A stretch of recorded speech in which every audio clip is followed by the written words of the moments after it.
사무엘상 2장 11에서 21절까지의 말씀 우리 함께 교독하도록 하겠습니다. 엘가나는 라마에 자기 집으로 돌아가고 그 아이는 제사장 엘리 앞에서 여호와를 섬기니라. 엘리 아들들은 행실이 나빠 여호와를 알지 못하더라. 그 제사장들이 백성에게 행하는 관습은 이러하니 곧 어떤 사람이 제사를 드리고 그 고기를 삶을 때에 제사장의 사환의 손에 세 살 갈고리를 가지고 와서 그것으로 냄비에나 솥에나 큰 솥에나 가마에 찔러 넣어 갈고리에 걸려 나오는 것은 제사장이 자기 것으로 가지되 실로에서 그것에 온 모든 이스라엘 사람에게 이같이 할 뿐 아니라 기름을 태우기 전에도 제사장의 사환이 와서 제사 드리는 사람에게 이르기를 제사장에게 구워드릴 고기를 내라. 그가 내게 삶은 고기를 원하지 아니하고 날 것을 원하신다 하다가 그 사람이 이르기를 반드시 먼저 기름을 태운 후에 내 마음에 원하는 대로 가지라 하면 그가 말하기를 아니라 지금 내게 내라. 그렇지 아니하면 주로 빼앗으리라 하였으니 이 소년들의 죄가 여호와 앞에 심히 크면 그들이 여호와의 제사를 멸시함이었더라. 사무엘은 어렸을 때 세마포의 옷을 입고 여호와 앞에 섬겼더라. 그의 어머니가 매년 드리는 제사를 드리러 그의 남편과 함께 올라갈 때마다 작은 겉옷을 지어다가 그에게 주었더니 엘리가 엘가나와 그의 아내에게 축복하여 이르되 여호와께서 이 여인으로 말미암아 내게 다른 후사를 주사 이가 여호와께 간구하여 얻어 바친 아들을 대신하게 하기를 원하노라 하였더니 그들이 자기 집으로 돌아가며 함께 읽습니다. 여호와께서 한나를 돌보시사 그로 하여금 임신하여 세 아들과 두 딸을 낳게 하셨고 아이 사무엘은 여호와 앞에 자라니라. 아멘. 불임인 여인 한나의 이야기로 시작한 사무엘서의 말씀은 하나님께서 그녀에게 아들을 주신 이야기로 이어집니다.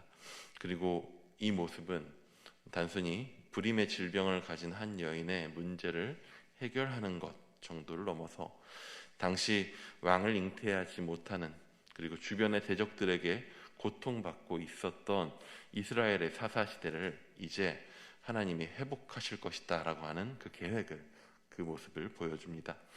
그리고 이스라엘을 향한 하나님의 마음과 계획이 바로 어제 보았었던 한나의 그 찬양의 기도를 통해서 드러나게 됩니다. 힘에 의해서 지배하고 지배받는 인간의 욕심과 자기 소견에 의해서 통치되던 시대는 이제 끝이 올 것이고 하나님이 세우시는 하나님 마음에 합한 왕을 통해 이루어지는 하나님의 통치가 이스라엘 가운데 임하게 될 것입니다. 이와 같이 사무엘서는 이후에 이루어질 일에 대한 희망적인 선포로 시작됩니다. 하지만 예언적인 선포가 있긴 하지만 아직 이스라엘은 사사시대였습니다. 이스라엘은 여전히 자기 소견에 옳은 대로 행하고 있었고 그들은 왕이신 하나님을 떠나서 살고 있었습니다. 그러한 이스라엘의 타락상을 가장 분명하고 깊이 보여주고 있는 것이 바로 오늘 등장하고 있는 제사장들의 타락이었습니다. 하나님 앞에 이스라엘을 대표하는 자로 서야 하고 이스라엘 앞에는 하나님을 드러내는 자로서 서야 하는 이스라엘과 하나님을 연결하는 역할을 가진 제사장들의 타락은 이스라엘이 지금 얼마나 심각한 상황인지를 잘 보여주고 있습니다. 오늘 본문에 등장하는 엘리의 두 아들 홈니와 비느하스에 대해서 성경은 이렇게 평가하면서 이야기를 시작합니다. 우리 12절 한 번 더 같이 읽어보도록 하겠습니다. 시작. 엘리의 아들들은 행실이 나빠 여호와를 알지 못하더라. 여기서 행실이 나빠라고 하는 말은 히브리어로 분의 블리알이라는 말로 쓰였습니다. 이 말은 사사기 19장에서 집주인에게 지금 온 그 손님들을 우리가 상간하기 원한다고 내어달라고 요구했었던 그 기브아의 불량배들에게 쓰였던 말입니다. 그들의 요구가 얼마나 악했습니까? 얼마나 그 시대의 타락상을 잘 보여주고 있습니까? 근데 그 불량배들에게 쓰였었던 그 단어가 오늘 엘리의 두 아들, 즉 제사장들에게 쓰이고 있었다는 것입니다. 이 사사시대가 얼마나 타락했는지 당시 기브아라는 동네에 살던 불량배들을 향한 평가가 여호와의 성소에서 제사장으로 있는 자들에게 똑같이 주어지고 있습니다. 그렇다면 성경은 무엇을 보고 행실이 나쁘다라는 평가를 하나요? 행실이 나빠라는 말의 히브리어인 브네 블리알이라는 말을 최대한 한글로 직역하면 무가치한 자들이라는 말로 번역할 수 있습니다. 가치가 없는 것들이라고 하는 말입니다. 사람은 가치라는 것을 매우 중요하게 여깁니다. 사람은 동물과는 다릅니다. 먹는 것이 채워지고 잘 수 있고 입는 것이 갖추어진다고 해서 만족하지 못합니다. 사람은 자신의 존재 가치가 무엇인지를 찾고 싶어 합니다. 그렇다면 가치는 어디에서 오는 것입니까? 여러분은 언제 자신이 가치 있다고 느끼십니까? 혹은 언제 나라는 존재가 가치 없게 느껴지시나요?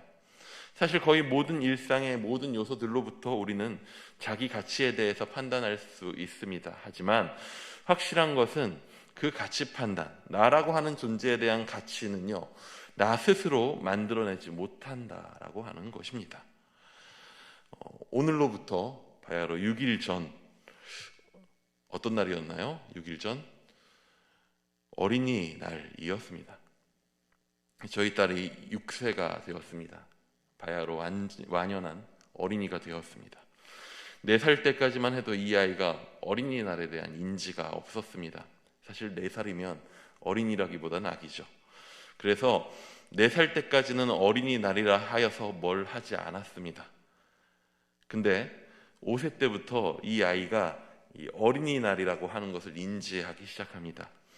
자신이 그날 뭔가를 받아야 하는 존재다라고 하는 것을 유치원에서 이제 사회생활을 통해서 알게 되었습니다.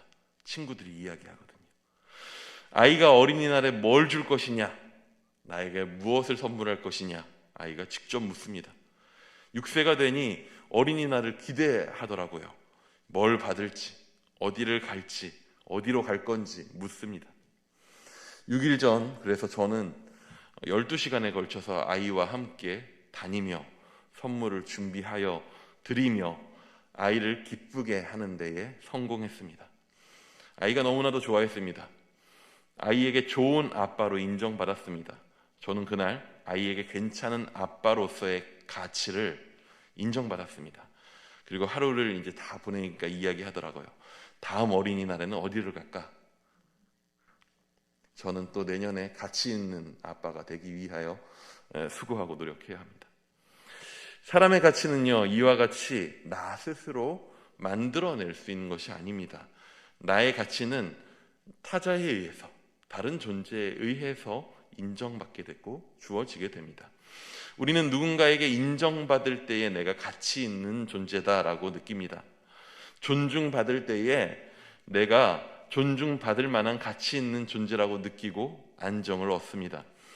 그래서 반면에 누군가로부터 무시받을 때, 누군가로부터 인정받지 못할 때에 나는 나의 가치를 침해받았다고 느끼게 됩니다. 그래서 슬프게 되고 불편하게 되죠.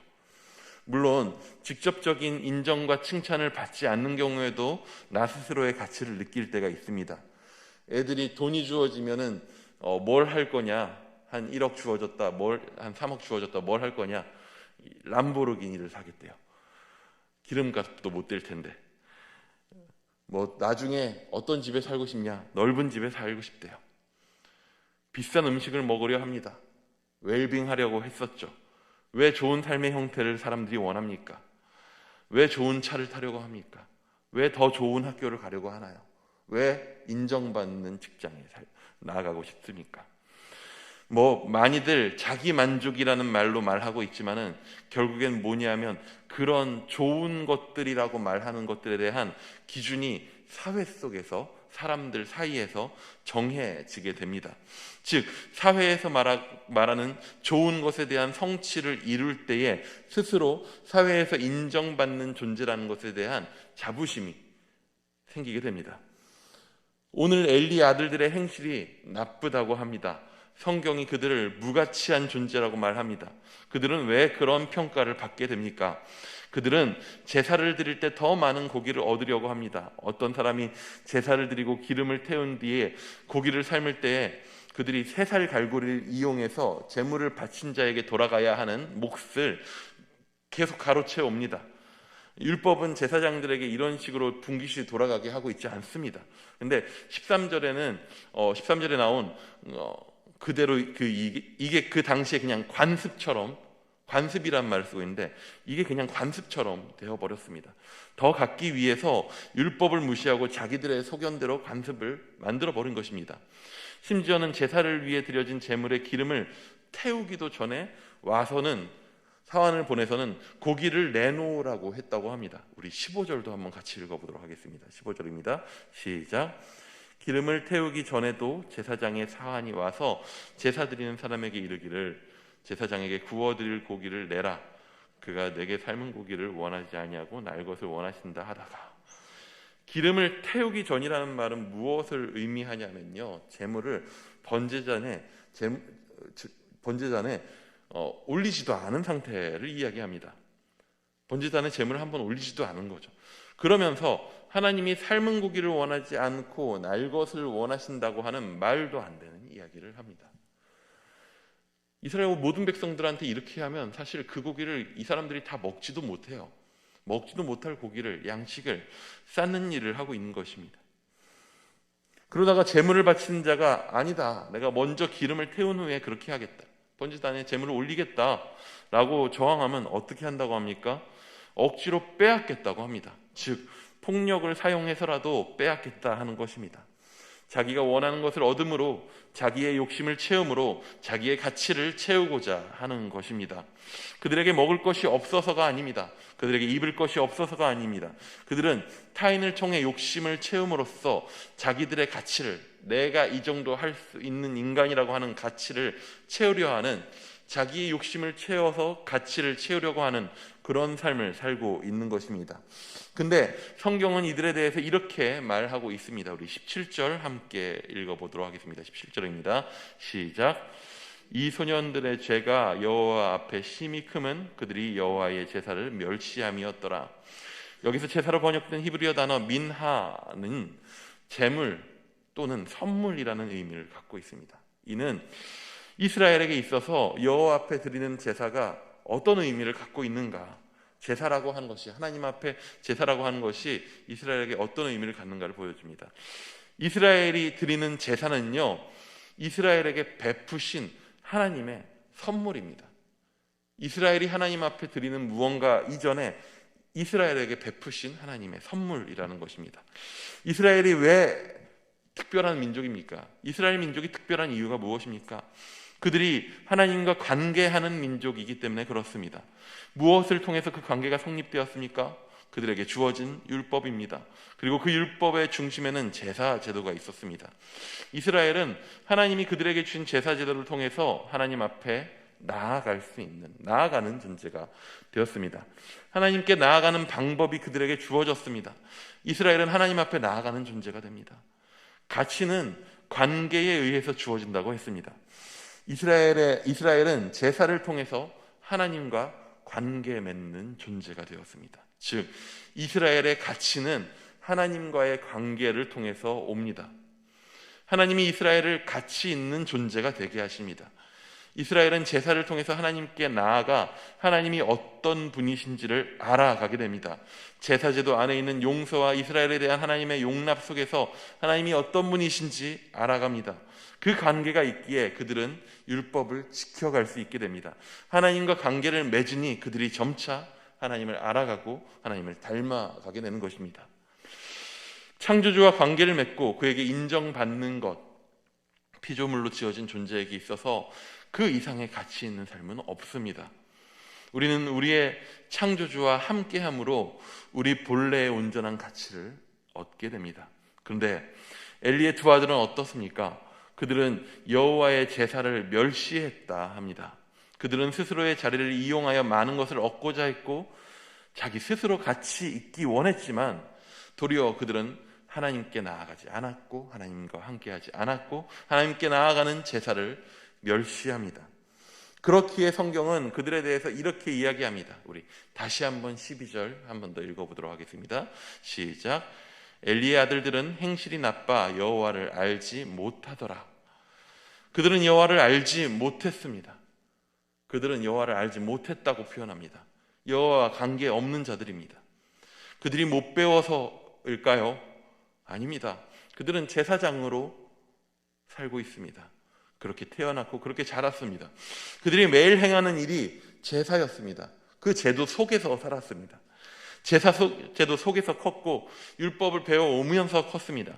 그들은 충분히 많은 것을 알만한 환경 속에서 컸을 것입니다. 그런데 놀랍게도 그들은 여호와를 알지 못합니다. 크지 못했습니다. 그래서 성경은 그들을 향해서 소년이라고 표현하기까지 합니다. 이러한 엘리의 두 아들의 모습은 누구와 비교되냐면 한나의 모습과 매우 비교됩니다. 한나는 여인이었습니다. 여자였습니다. 당시의 여자는 교육을 따로 받지 못했습니다. 엘리의 두 아들이 자라난 환경에 비하면 한나야말로 여호와를 알만한 그런 것이 주어진 적이 없습니다. 하지만 한나는요, 여호와를 배울 기회는 없었을지라도 여호와를 경험하여 아는 자였습니다. 그녀는 자신에게 주어진 고통 속에서 여호와를 찾습니다.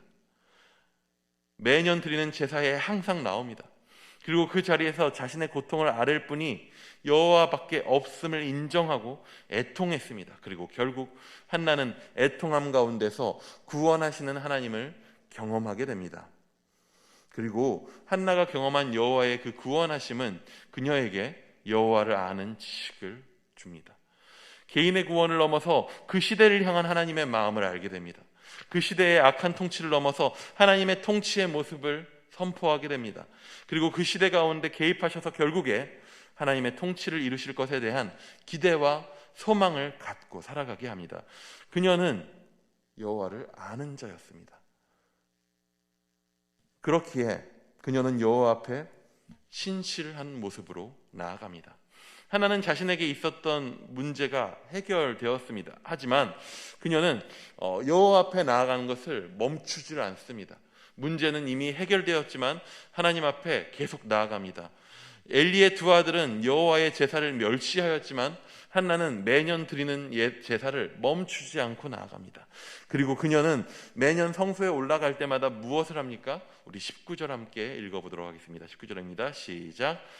그의 어머니가 매년 드리는 제사를 드리러 그의 남편과 함께 올라갈 때마다 작은 겉옷을 지어다가 그에게 주었더니, 한나는 아들을 구하며 서원할 때 그 아들을 여호와 앞에 드릴 것을 약속했습니다. 그리고 그녀는 자신에게 주어진 귀한 아들을 성소에 약속대로 드렸습니다. 하지만 그 드림은, 그 헌신은 단회적인 것으로 끝나지 않습니다. 아직 사무엘이 어릴 때입니다. 그가 성소에서 정식적인 어떠한 일들을 할 수 없는 나이였습니다. 뭔가 하더라도 허드렛 일이나 했겠죠. 아니, 일을 한다기보다는 그저 성소에서 진행되는 일들을 지켜보는 것 정도 이상이 아니었을 것입니다. 하지만 한나는 그런 사무엘에게 매년 옷을 지어 입힙니다. 그래서 사무엘은 어렸을 때에 세마포 에봇을 입고 여호와 앞에 섬깁니다. 하나님 앞에 서야 할 자가 입어야 할 예복을 매년 갖춰 입을 수 있도록 한나가 매년 새롭게 자라나는 아이의 몸에 맞춰서 옷을 지어 입힙니다. 아직 정식적으로 섬길 나이가 아닙니다. 여호와 앞에 섬긴다는 말도 아직 과분할지 모릅니다. 하지만 한나는 사무엘에게 매년 세마포 에봇을 지어 입힘으로써 자신이 사무엘을 하나님 앞에 드렸음을 계속적으로 인정하고 확인하며 사무엘이 스스로 자신이 하나님 앞에 드려진 자임을 항상 기억하고 인지할 수 있도록 하였습니다. 하나는 자신과 자기 백성에게 신실하신 하나님을 알기 때문에, 하나님이 자신에게 얼마나 신실했는지, 우리 백성에게 얼마나 신실했는지 알기 때문에 자신도 그 하나님 앞에 끝까지 신실했습니다. 한 번의 드림의 행동으로 끝이 아닌 모든 순간에 자신과 자신의 아들 사무엘이 하나님 앞에서 신실하려 했습니다. 그녀가 하나님을 알기에 할 수 있는 행동이었습니다. 당시의 공식적인 제사장은 엘리와 그 두 아들이었습니다. 하지만 누가 같이 있는 자들입니까? 누가 여호와 앞에 같이 있게 사는 자들이었나요? 한나였고 그 아들인 사무엘이 하나님 앞에 같이 있는 자들이었습니다. 우리가 하나님을 경험하여 아는 자 되기 원합니다. 많이 듣고 많이 알고 많이 배우는 거 좋습니다. 하지만 우리 안에 그 하나님을 향한 갈망과 애통함, 그분을 참으로 구하는 그 중심 없을 때에 우리는 아는 것 가운데에서 무너질 수 있습니다. 우리가 애통함으로써 하나님을 만나고 하나님이 만나주시고 하나님과 함께하는 그런 자들 되기 원합니다. 하나님의 신실하심을 누리고 그 안에서 하나님 앞에 신실하게 행하는 자들 되기 원합니다. 사사시대 세상은 악하고 타락했습니다. 가장 거룩해야 할, 가장 가치 있어야 할 제사장마저도 그 가치를 잃어버리고 자기 소견에 옳은 대로 자신이 생각하기에 가치 있는 모습을 따라서 그것을 채우려 살았습니다. 세상이 그럼에도 불구하고 우리는 사무엘서를 볼 때 소망을 품게 됩니다.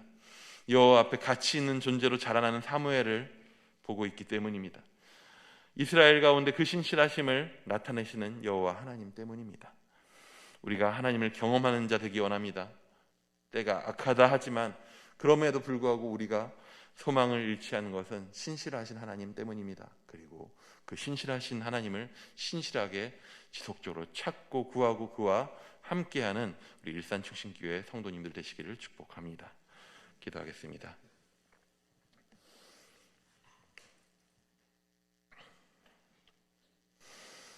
주님, 우리가 주 안에서 주님으로 인하여 우리의 생명과 호흡이 있음을 인정하고 고백합니다. 그렇기에 오늘의 많은 문제와 상황들 가운데에서 다른 방법을 통해서 그것들을 해결하고 나의 가치를 증명하지 아니하고 오직 여호와 앞에 그 모든 것들을 내려놓고 주 안에서 주와 함께 그 모든 일들을 살아낼 수 있기 원합니다. 주 안에서 문제를 해결받기 원합니다. 주 안에서 새로워지기 원합니다. 주 안에서 자라가기 원합니다. 주님 안에서 가치 있는 자로서 이 혼란한 세상 속에 주 안에서 가치 있는 자로서 그렇게 세워져 가기 원합니다. 주님 닮아가기 원합니다. 사무엘이 그렇게 자랐었던 것처럼 주여 오늘을 살아가고 있는 우리 가운데 그 은혜를 허락하여 주옵소서. 엘리의 아들들의 그 풍요롭고 대단해 보이는 제사장의 자리가 아닌 오늘 애통할지라도 오늘 넘어질지라도 내 안에 하나님을 찾는 갈망이 더하여 지게 하여 주옵소서. 그래서 우리가 끊임없이 주를 찾고 찾을 때 만나주시는 주님으로 인하여서 만족하고 세상을 향한 아버지의 마음을 품고 오늘을 아버지와 함께 주님과 함께 살아갈 수 있는 그런 은혜를 우리에게 허락하여 주시옵소서. 예수님의 이름으로 기도드립니다. 아멘.